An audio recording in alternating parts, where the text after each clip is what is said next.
It's gonna happen, just you watch. Like the morning sun inviting the dawn to break. Like the joy that... Hi everyone, it's Monday, November 26th, and I'm here to do a quick update for you. I'm sorry I was absent this weekend. I just have to share with you guys that since Ren has been home a lot, since he hasn't been working, and he had a whole bunch of time off for the Thanksgiving holiday from school, so I don't know, I'm not uncomfortable filming in front of him or anything. I just have a little bit harder of a time filming in front of other people. Like I feel like I'm embarrassed, you know, like I feel like if I'm just talking to the camera directly, I can be more frank, I can say what I really feel, and not that I have to censor myself in front of him or anything. So since my last update to you guys, I've been to the gym once, and I've done Slim and Six once. So not crazy workout, but just a little bit here and there.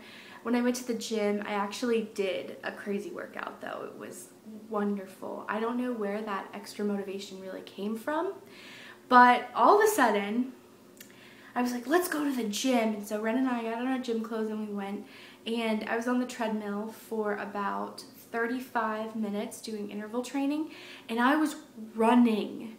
I was freaking running, like hardcore. The fastest I went was 6.0, which for me is like sprinting. I mean, it was really hard for me to stay at that level for very long.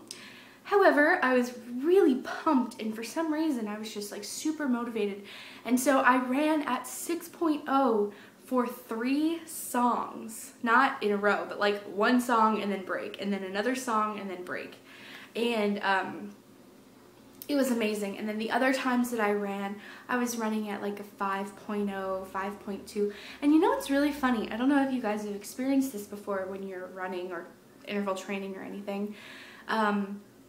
When you run really fast, like at a really fast speed, like 6.0 for me, and then you lower your speed down to 5.2 or whatever, 4.5 or whatever, doesn't it seem ridiculously easy? Like ridiculously slow? I remember feeling like I was pushing myself so hard at 6.0, and then I was, you know, doing my other intervals at like 5.0 something, and I was just like, I remember really like psyching myself up when I got to 5.0 before, and it just felt so easy. For the future of my interval training, since I had that experience, I think I'm going to bump up the speed really, really fast at first. Then I'll lower it, and it'll be much easier for me to run longer at a slower speed, because I will have already pushed my body so hard at a high speed that when I go to a lower speed, it'll be easier. All right, let's see. Oh, I did start reading a new book. Let me see if I can get it out of my bag. I just started carrying a new bag. It's my first time carrying it. I've had it for, okay, this is something else that you guys probably don't know about me, is I kind of have a purse obsession.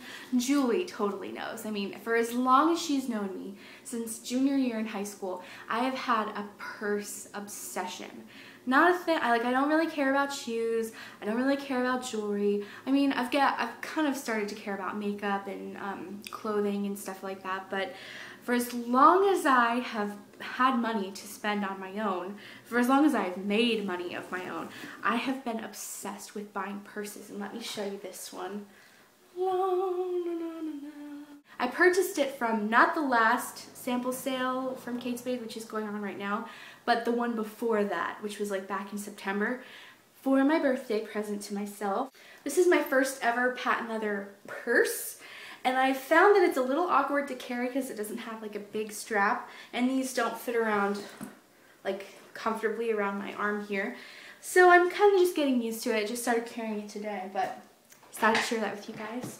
So I just started reading a new book, and I've had it on my shelf for a little while because I went a little Janine Roth crazy, as you guys know.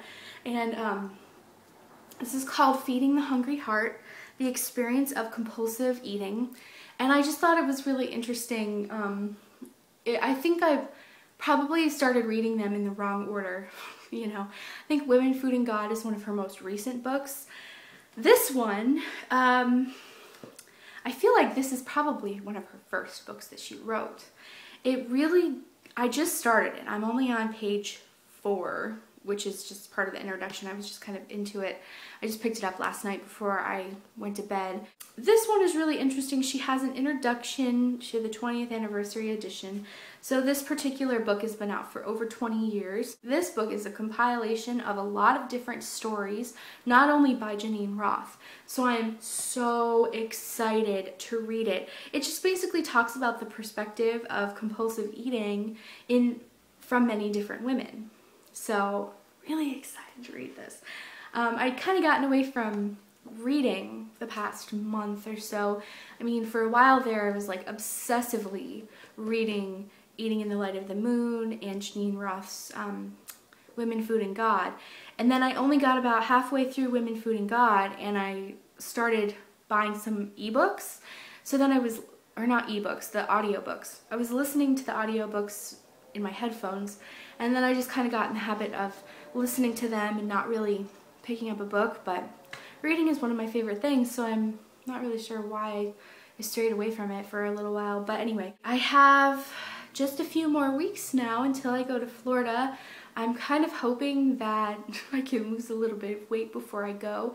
In all honesty, I'm feeling really fabulous. I know that sounds really silly, but I'm feeling fabulous. She is unstoppable.